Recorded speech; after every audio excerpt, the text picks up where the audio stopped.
आपको अपना काम करना है, मुझे अपना करना है। आप करो अपना काम, मैं नहीं रोक रहा। आप करो, आप काम करो। रोको, आप क्या कर रहे हो हमसे? पहले आपने गेट रोका, first you try to block us inside, then now you're taking us somewhere else. This is nonsense. ये लोकतंत्र देश है, ये मतलब ये कोई डिक्टेटरशिप नहीं है। तो आप अगर आपने 144 लगाया तो ये सब लोग ना अपना काम कीजिए।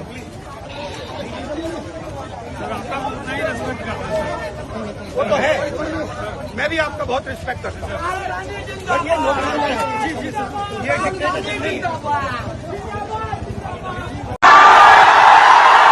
आखिरकार राहुल गांधी स्टूडेंट्स के बीच पहुंचे और वहां पर उनका गर्मजोशी से इस्तकबाल हुआ। राहुल गांधी ने याद दिलाया, मैंने वादा किया था, मैं हाजिर हूं।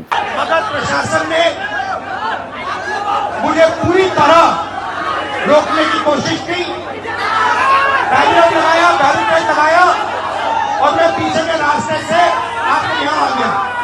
राहुल गांधी ने स्टूडेंट्स के बीच में अपनी बात भी रखी और स्टूडेंट्स की बात भी सुनी, बाकायदा मंच पर बुलाकर। अच्छा, आप में से कोई बोलना चाहता है?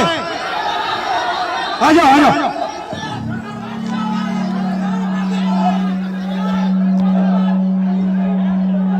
आपका नाम? प्रदीप सर, प्रदीप।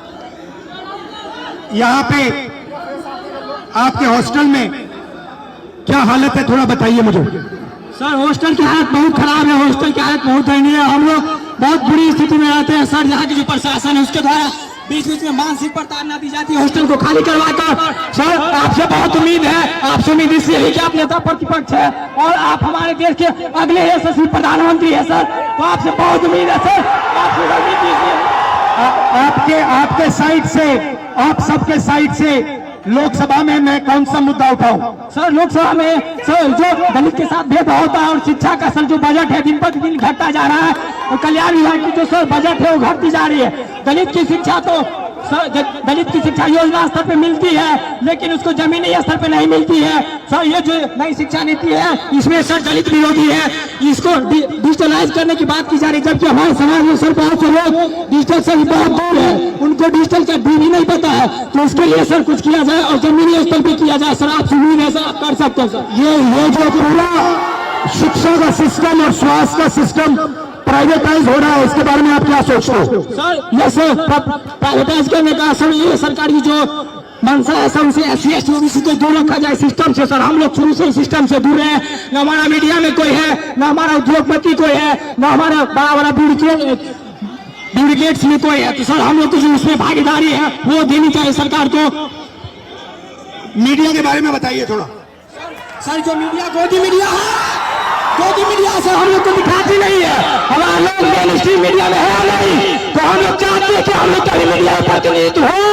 और सर दरभंगा में जर्नलिज्म के लिए कॉलेज हो, जर्नलिज्म के लिए कॉलेज नहीं है, हम लोग जर्नलिज्म करना भी चाहते हैं तो वो प्लेटफॉर्म नहीं मिलती है सर। इसकी हायर एजुकेशन फीस इतनी होती है कि हमारे फीस पे नहीं कर पाते हैं, इसलिए हम लोग कोर्स नहीं कर पाते हैं सर। यूनिवर्सिटी में जो है कोर्स समय पर नहीं होता है, यूनिवर्सिटी में जो है सर बहुत फीस। आप क्या पढ़ते हो? सर मैं अभी DLED कर रहा हूँ सर, सेकेंड ईयर में बाइट माधोपट्टी का हमला से। कैसा चल रहा है? सर DLED तो ठीक चल रहा है, लेकिन सर आगामी TRE 4 है जिसमें 23-25 वालों को मौका मिले, इसके लिए भी हम लोग प्रोटेस्ट किए हैं सर, कर रहे हैं सर। और माता पिता क्या करते हैं, भाई बहन कितने हैं? सर मेरे माता पिता सर, मम्मी तो गृहिणी है, पापा एक मामूली ड्राइवर है सर। पापा जो है 300-400 दिहाड़ी पे काम करते हैं सर। हम लोग बहुत गरीब तबके के साथ हैं, अगर ये हॉस्टल नहीं होती तो हम लोग को एक ऐसा प्लेटफॉर्म नहीं मिलता, हम लोग नहीं पढ़ते, इसलिए ये हॉस्टल है। सर सर एक और मांग आपसे हम लोग करना चाहेंगे कि ये सही ये हॉस्टल है, हम लोग यहाँ मैट्रिक इंटर ग्रेजुएशन कर लेते हैं, क्या मैट्रिक इंटर ग्रेजुएशन के लिए हम लोग को नौकरी मिलेगी? नहीं मिलेगी। तो कंपटीशन के लिए एक छात्रावास होना चाहिए, पीजी छात्रावास दलितों के लिए होना चाहिए, जिससे कि हम लोग आगे की पढ़ाई कर सके और देश के विकास में अपना योगदान दे सके। सर भाई बहन और पापा मामा से मेरी नमस्ते कर देना। Thank you brother.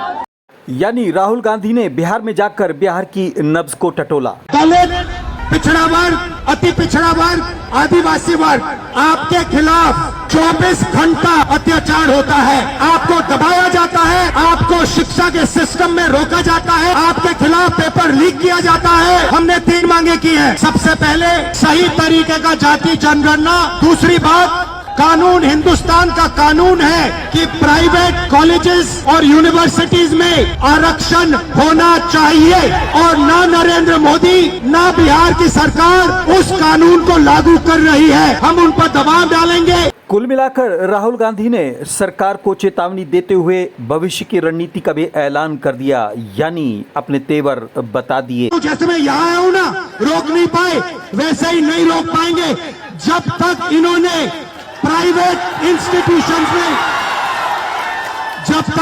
Private institutions में रिजर्वेशन नहीं किया, तब तक हम आगे बढ़ते जाएंगे, लड़ते जाएंगे। हॉस्टल पहुंचने से पहले राहुल गांधी और प्रशासन के बीच में काफी टकराव की नौबत रही। मैं SC ST अति पिछड़ा हॉस्टल्स में जाने की कोशिश कर रहा था, आपसे बात करने की कोशिश कर रहा था, और यहाँ पे सरकार ने रोक रखा है। ये देखिए सामने क्या तमाशा हो रहा है। गेट खोलिए, पहले राहुल जी को बाहर निकालने दीजिए। वहाँ नहीं जाने, हम कहीं जाने।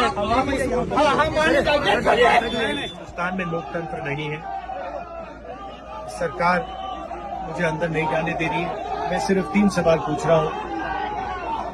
हम चाहते हैं कि शिक्षा में सरकार पैसा डाले, 50% की जो दीवार है रिजर्वेशन वाली उसे तोड़ा जाए, जो प्राइवेट एजुकेशन इंस्टीट्यूशंस में रिजर्वेशन हो, ये चीजें हम चाहते हैं। मगर आपसे बात करने नहीं दे रहे, तमाशा बना रखा है। शांति से हम जा रहे थे। बिहार के अंदर राहुल गांधी के तेवर देखकर सरकार भी सख्त रुख अपना चुकी है और राहुल गांधी के खिलाफ मामले दर्ज किए गए हैं, लेकिन राहुल गांधी हैं झुकने को तैयार नहीं और FIR से डरने को भी। हाँ, मैंने उनसे कहा देखिए आप रोकना चाहते हैं रोक दीजिए, मेरा कोई प्रॉब्लम नहीं है। उन्होंने रोका नहीं, मैं चला गया। तो वो तो केस तो लगाए हैं, 30-32 केस है मेरे ऊपर। इलेक्शन है सर, जवाब मिलेगा। मेडल है ये सब मेरे। गोदी मीडिया है, गोदी मीडिया से हम लोग को दिखाती नहीं है। ये चैनल आपका है, आपसे रिक्वेस्ट है कि इसको सब्सक्राइब कीजिए ताकि आपकी आवाज़ और मजबूती से उठाई जा सके।